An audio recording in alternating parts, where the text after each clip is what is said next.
Hello class. तो आज हम पढ़ेंगे क्वांटम नंबर, जो कि क्लास 11 के केमिस्ट्री के चैप्टर 2 का एक इम्पॉर्टेंट पार्ट है। ठीक है, तो जैसे कि हमने लास्ट क्लास में हम लोग ने ये पढ़ा था कि श्रोडिंगर ने कैसे अपना वेव इक्वेशन को डिराइव करके उसने एक एटम का पूरा एक 3D स्ट्रक्चर उसने प्रेडिक्ट आउट करने की कोशिश की थी, जिसमें उसने कहा था कि कोई भी एटम के अंदर जो है वो शेल्स होते हैं जिसमें इलेक्ट्रॉन एग्जिस्ट करते हैं, बट उस शेल्स के अंदर ऑर्बिट्स होते हैं एंड उस ऑर्बिट्स के अंदर ऑर्बिटल्स होते हैं। ठीक है, यानी जैसे अगर कोई शेल है, जैसे के shell, L shell, M N, जो हम लोग प्रीवियस छोटे क्लासेस में हम पढ़ते थे। ठीक है, उस सेल के अंदर क्या होते हैं? ऑर्बिट्स होते हैं। ठीक है, वो डिफरेंट ऑर्बिट्स क्या है? वो ऑर्बिट्स होते हैं एस, पी, डी, एफ। ये 4 ऑर्बिट्स होते हैं। ठीक है, किसी भी सेल के अंदर टोटल कितने प्रकार के शेल होते हैं, कितने प्रकार के ऑर्बिट्स होते हैं? 4, S, P, D and F. ठीक है, एंड इस ऑर्बिट के अंदर भी ऑर्बिटल्स होते हैं। इस ऑर्बिट के अंदर भी क्या होते हैं? ऑर्बिटल्स होते हैं। जैसे कि एस के अंदर केवल एक ही ऑर्बिटल होता है, पी के अंदर 3 ऑर्बिटल्स होते हैं, डी के अंदर 5 ऑर्बिटल्स होते हैं एंड एफ के अंदर 7 ऑर्बिटल्स होते हैं। ठीक है, एंड अब इसमें इलेक्ट्रॉन्स क्या करते हैं? अब ऑक्यूपाई करते हैं स्पेस। या इसमें इलेक्ट्रॉन्स क्या होते हैं? डिवाइडेड होते हैं फॉर एनी एटम। इन सब को स्टडी करके उन्होंने पीरियोडिक टेबल जनरेट किया था। इन सब को स्टडी करके उन्होंने क्या किया था? पीरियोडिक टेबल जनरेट किया था। बट क्वांटम नंबर को स्टार्ट करने से पहले हमें पढ़ना है कि हर ऑर्बिट का शेप कैसे होता है। ठीक है, तो हम इसमें केवल 3 ऑर्बिट के शेप पढ़ेंगे, वह एस, पी, डी। एफ के बारे में हम नहीं पढ़ेंगे, वो बहुत ही ज़्यादा कॉम्प्लिकेटेड होता है, तो that you will have to study in your higher classes. Okay, तो सबसे पहले हम अगर एस ऑर्बिटल की बात करें तो एस के पास केवल एक ही ऑर्बिटल्स होता है एस ऑर्बिट के पास, एंड वो जो होता है स्फेरिकल शेप का होता है। ठीक है, वो कौन सा शेप का होता है? Spherical shape. As you can see, अब स्फेरिकल शेप के पास क्या होता है? ना कोई एक्स डायरेक्शन होता है, ना कोई वाई, ना ही कोई जेड डायरेक्शन होता है। ठीक है, जैसे ये एक्स है, ये वाई है एंड ये जेड है। पी के पास 3 ऑर्बिटल्स होते हैं। कौन कौन से 3 orbitals? P x, p y and p z. Just suppose कि जैसे ये x, y and z axis है। अब इसका जो शेप होता है वो होता है डम्बल शेप। इसका कौन सा शेप होता है? इसका शेप होता है डम्बल शेप। डम्बल, जैसे वो जो बॉडी बिल्डिंग वाले जो डम्बल उठाते हैं, आप देखते हैं कि 2 तरफ से एकदम उसके लोब्स निकले हुए हैं, बीच में से एक स्टिक रहती है, तो आप देख सकते हैं इसके 2 तरफ से लोब्स निकले हुए हैं। ठीक है, it's has been taken out. तो जब लोब एक्स एक्सिस में होगा तो उसको हम बोलते हैं पी एक्स। जब लोब एक्स एक्सिस में होगा, देखिए एक्स एक्सिस में है, उसको हम क्या बोलते हैं? P x. अगर मान लो इसी एक्स की जगह वाई हो जाता, ठीक है, तो हम उसको बोलते हैं पी वाई। हम उसको क्या बोलते हैं? P Y. बट ये इस शेप में नहीं रहेगा। ठीक है, जैसे कि मैं आपको इसका दूसरा बना के दिखा रहा हूँ। ये सॉरी, ये एक्स है और ये वाई है। तो इसमें जो सॉरी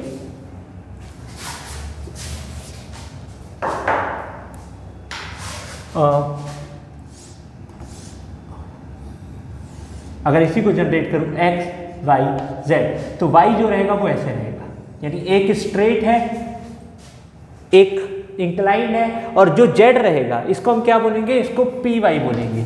इस वाले को क्या बोलेंगे? P y. ठीक है, और जब जेड की बारी आए तो जेड के केस में ये हॉरिजॉन्टल लॉन्ग करके क्या हो जाएगा?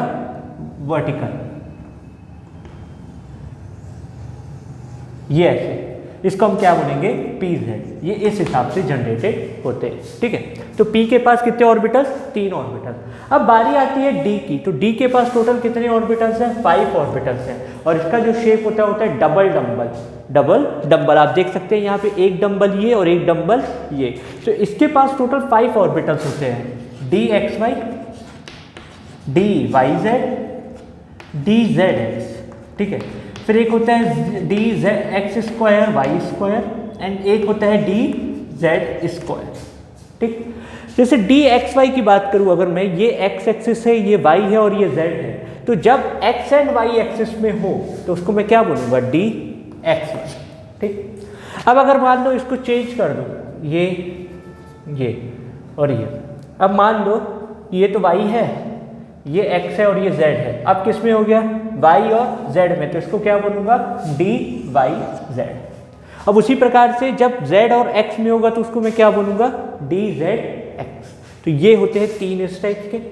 अब बारी आती है d x square y square की, तो वो ये वाला है d x square y square. जब एक z जो है वो स्ट्रेट हो और ये दोनों क्रॉस शेप में हो, ये दोनों क्रॉस शेप में हो, तो उसको हम क्या बोलेंगे, d x square y square. And d z square जो होता है ना, तो वो ये देखिए ये डबल डम्बल है, बट ये एक सिंबल डम्बल है, बीच में एक राउंड किया हुआ है, इंक्लाइंड एक सर्कुलर रिंग है, मतलब ये जैसे ये जा रहा है और ये सर्कुलर रिंग है, तो इसको हम क्या बोलेंगे, डी जेड स्क्वायर। ठीक है, तो ये है कुछ शेप्स के बारे में जो बेसिकली पूछा जाता है, या हमको आगे चल के चैप्टर 4 जो आपका है उसमें बहुत हेल्पफुल रहता है ये। तो अब चलते हैं क्वांटम नंबर की तरफ मूव करते हैं। तो क्वांटम नंबर क्या है, quantum number gives the address of any electron. कि आपको यदि पूछा जाए कि क्लोरीन का ये वाला इलेक्ट्रॉन कहाँ पे है, आप कैसे बताओगे, वो बताता है क्वांटम नंबर। ठीक है, it gives the address of any electron, और the quantum number you can also define as the motion of an electron in an atom. ठीक है, the motion of an electron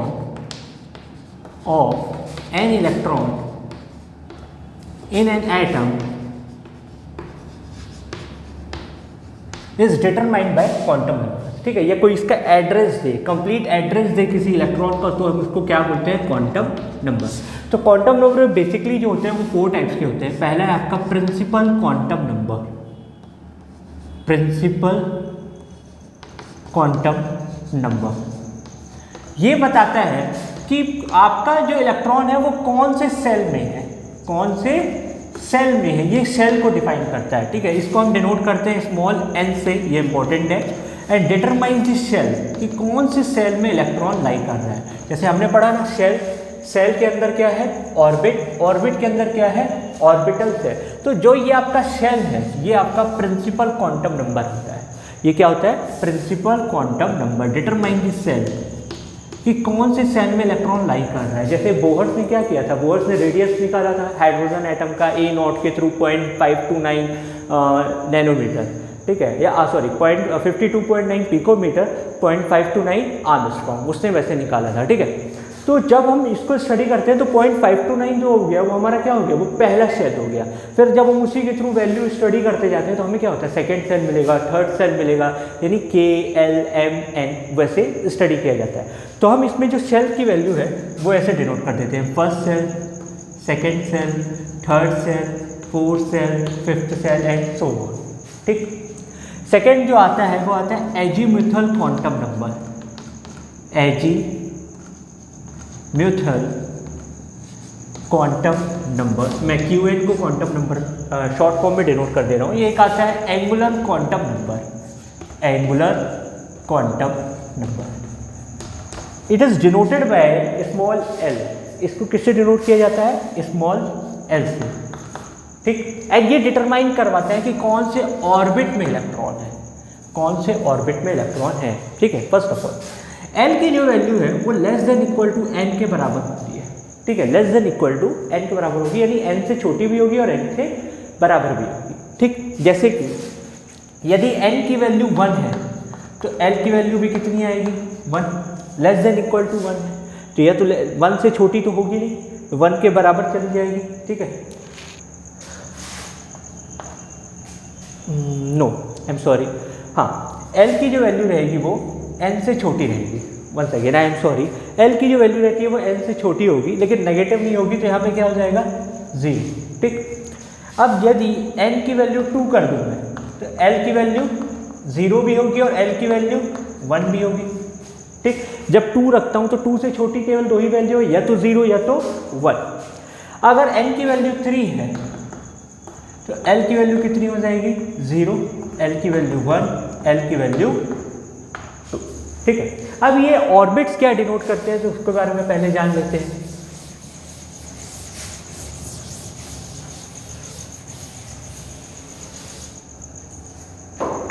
ठीक, ऑर्बिट जो मैंने आपको बताया, एक होता है S, एक होता है P, एक होता है D और एक होता है F।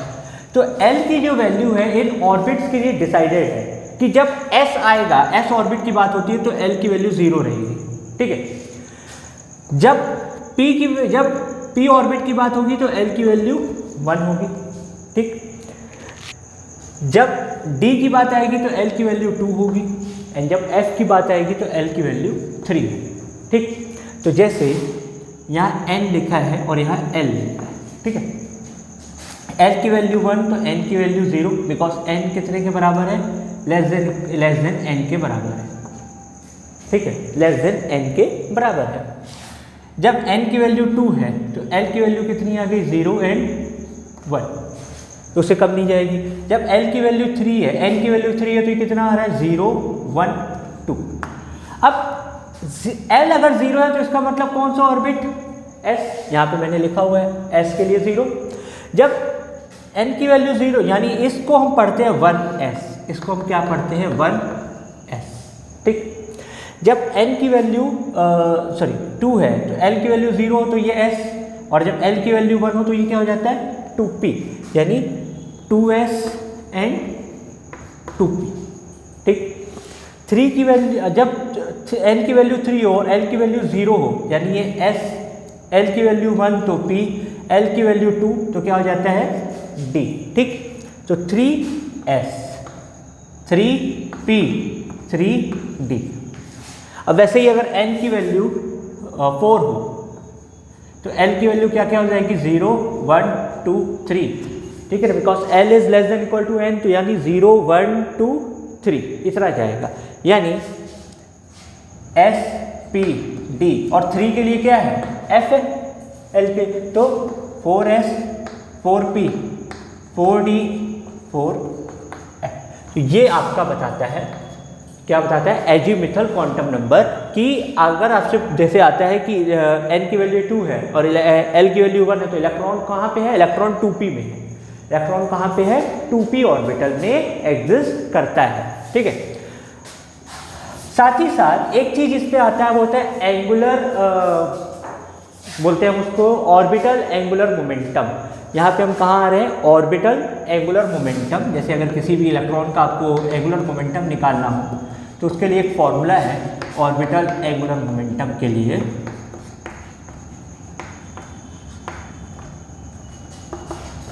वो है L इज इक्वल टू, इसको हम कैपिटल L से डिनोट करते हैं, रूट ओवर L, यानी ये वाला L, ठीक है, L plus 1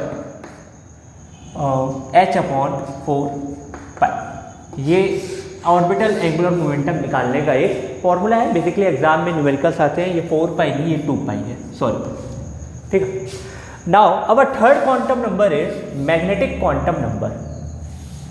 our third quantum number is magnetic quantum number, यानी कैसे पता चला कि s के पास एक भी ऑर्बिटल नहीं होगा, p के पास 3 ऑर्बिटल होंगे, d के पास 5 होंगे, f के पास 7 होंगे, वो पता चला हमको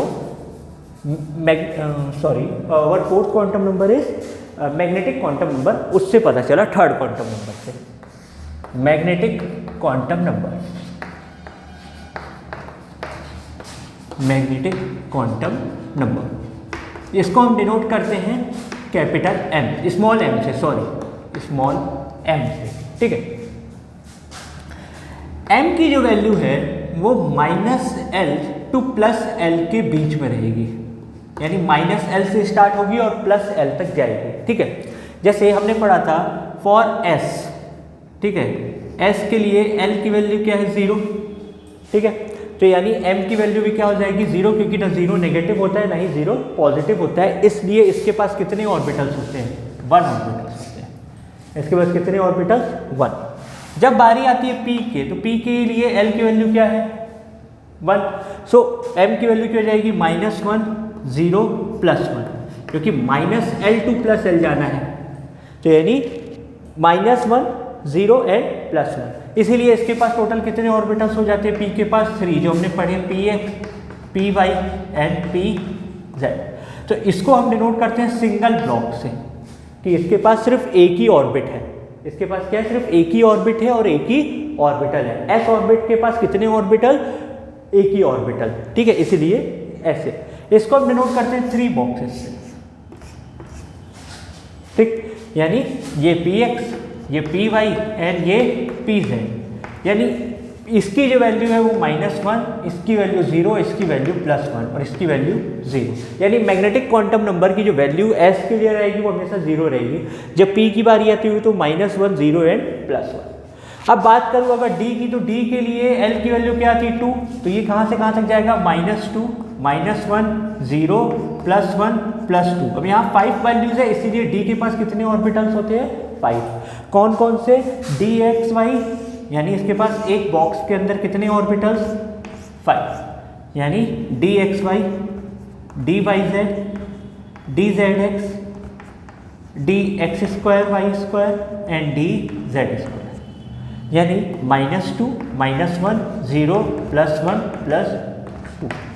सिमिलरली आप f का भी फाइंड आउट कर सकते हैं। And the last quantum number is our spin quantum number. तो स्पिन क्वांटम नंबर का मतलब ये होता है कि जैसे मान लो अब s है, ठीक है, हर ऑर्बिट के अंदर यानी हर ऑर्बिटल के अंदर 2 इलेक्ट्रॉन्स आते हैं, ये चीज़ याद रखिएगा। हर ऑर्बिटल के अंदर कितने इलेक्ट्रॉन, 2। तो एक ऊपर की डायरेक्शन में रहता है और एक नीचे की डायरेक्शन में, ताकि ये दोनों एक दूसरे को क्या करें, न्यूट्रलाइज कर सके। क्या कर सके, न्यूट्रलाइज कर सके। तो इसको हम बोलते हैं स्पिन क्वांटम नंबर। हमारा जो 4th क्वांटम नंबर है वो है स्पिन क्वांटम नंबर। ये बताता है, डायरेक्शन बताता है किसी भी इलेक्ट्रॉन्स का कि इलेक्ट्रॉन कौन से डायरेक्शन में है, कि क्लॉकवाइज में है कि एंटी क्लॉकवाइज में है। अब जरूरी नहीं है कि देखिए जैसे ये कोई ऑर्बिट है, इसमें इलेक्ट्रॉन जो है रिवॉल्व कर रहे हैं, तो हो सकता है कि एक इलेक्ट्रॉन ऐसे घूम रहा हो और हो सकता है एक इलेक्ट्रॉन ऐसे घूम रहा हो, यानी ऐसे घूम रहा है तो क्लॉकवाइज और ऐसे घूम रहा है तो एंटी क्लॉकवाइज।